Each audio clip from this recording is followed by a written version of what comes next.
Welcome to South Central Regional Library's Safe Inside Your Walls programming, supported by Safe at Home Manitoba. Hi, my name is Joyce, and today we're going to learn how to do a 9-patch square for a quilt, which I found in this quilting book, available at South Central Library, but it will be in almost any beginner's quilting book. It's a very basic block. The book I used was this one, 101 Fabulous Rotary Cut Quilts, and here's the one that they made. Ours will be a little bit different. Here are a couple of samples I made from the same pieces, but in different configurations. You don't need a real expensive fancy sewing machine to make a quilt. I've made a whole quilt with this old featherweight Singer from I think about 1947. Works just fine. Alright, now I'm going to show you what you really need to start quilting. First thing would be a rotary cutter, which was mentioned in the title of the book. With the rotary cutter you need a special mat that's not going to dull the blade and won't cut your table. This one is 18 by 24. The gray one underneath is quite a lot bigger. Nice, but not necessary. To go with that, you also need an acrylic ruler. This is 6.5 by 24 as well. Tape measure, scissors, and some pins. I would very much advise that you use quilting fabric for this because it works way better. If you use permanent press and you try to press a seam, it pops back out and that doesn't work at all. Before you start though, you need to square your fabric, and I'm going to show you how to do that. When you get it from the fabric store, they cut it straight, but it's not going to be square most likely. So I'm going to put the fold along one of the lines on my mat, and then I'll put this, so that's at 17. See how different it is? So that has to be cut straight. All right, I'm going to do this cut with my rotary cutter. I have to press it down, keep your fingers away from the edge. This thing is really sharp. Mine automatically, when I let it go, goes back to the safety position and also lock it. Some of them don't, but you always have to make sure it's in safety position when you're not using it. You want that to fall on your feet. And now,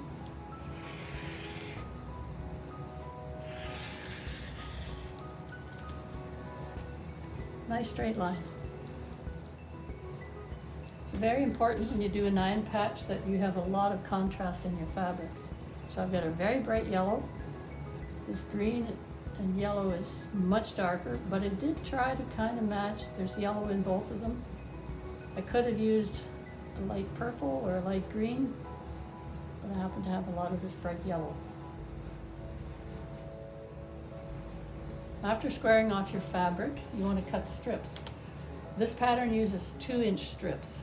So I put my ruler along the 2-inch line, top and bottom, and I'm going to cut along the edge the same as I did when I was squaring off. After I cut my 2-inch strips, here's a little piece of one. I sew them together, dark, light, dark, and the other piece is light, dark, light, the opposite way.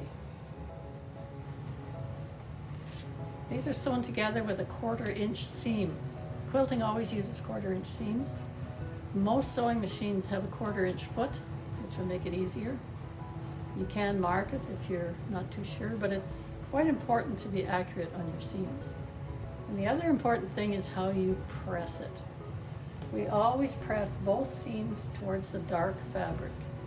So what I'll do is press towards the dark fabric. Then I turn it over, and I have to make sure there's no little pleats here. It's very easy to do. So when I press on the right side, again, I'm going to make sure there's no little pleats.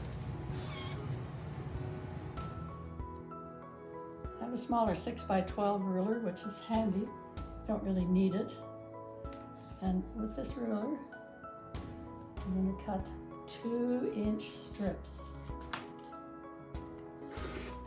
There's one.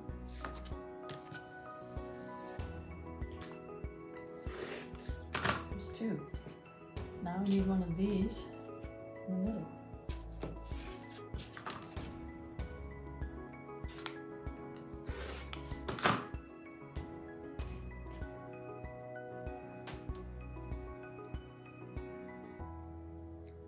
Now we're going to see how important that pressing was. You notice that these are pressed towards the dark. These are pressed towards the dark, but opposite way. So now we put right sides together. I don't know if you can see, but they lock together. The two little folds just touch each other.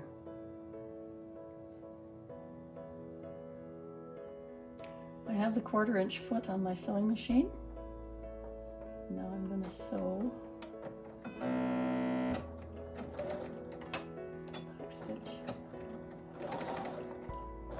And as I get to this seam, I want to make sure this fold goes under.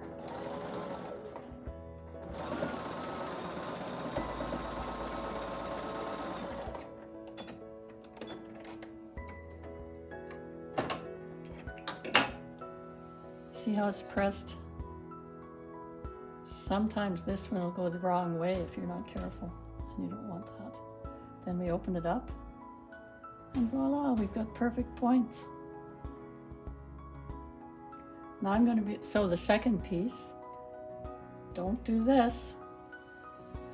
Ask me how I know. I've tried it. Doesn't work at all. So again, get our folds together. I'm going to sew this one.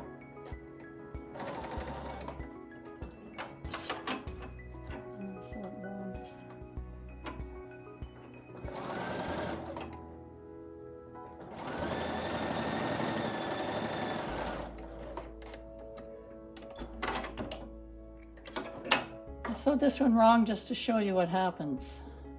You don't want that. So now I'm going to have to rip out a little bit and re-sew it. Here we have two different arrangements of basically the same block. On this one, you can see, put it here, I put the yellow in the middle. On this one, I put the dark in the middle. I'm displaying these on my design wall, which is my favorite thing.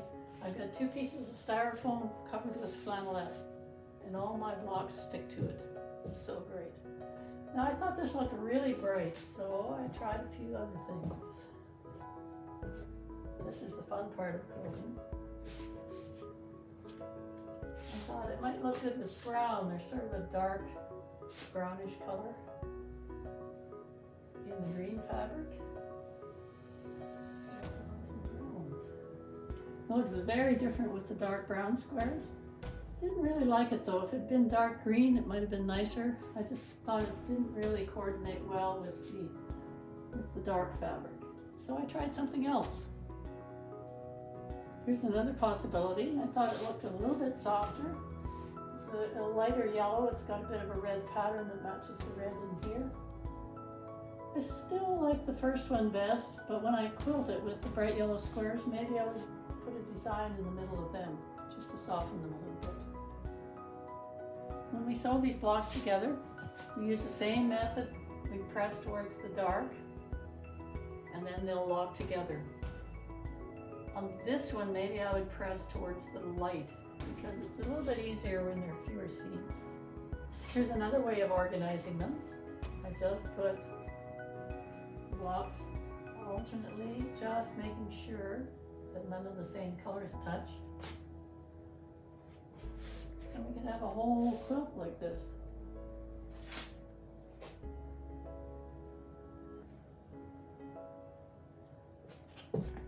You get the idea. Thanks for joining us today in learning the 9-patch quilt block. If you're interested, search your library catalog. There's lots and lots of books about quilting. Thank you. Thank you for joining us for this Safe at Home Manitoba production. Stay safe inside your walls.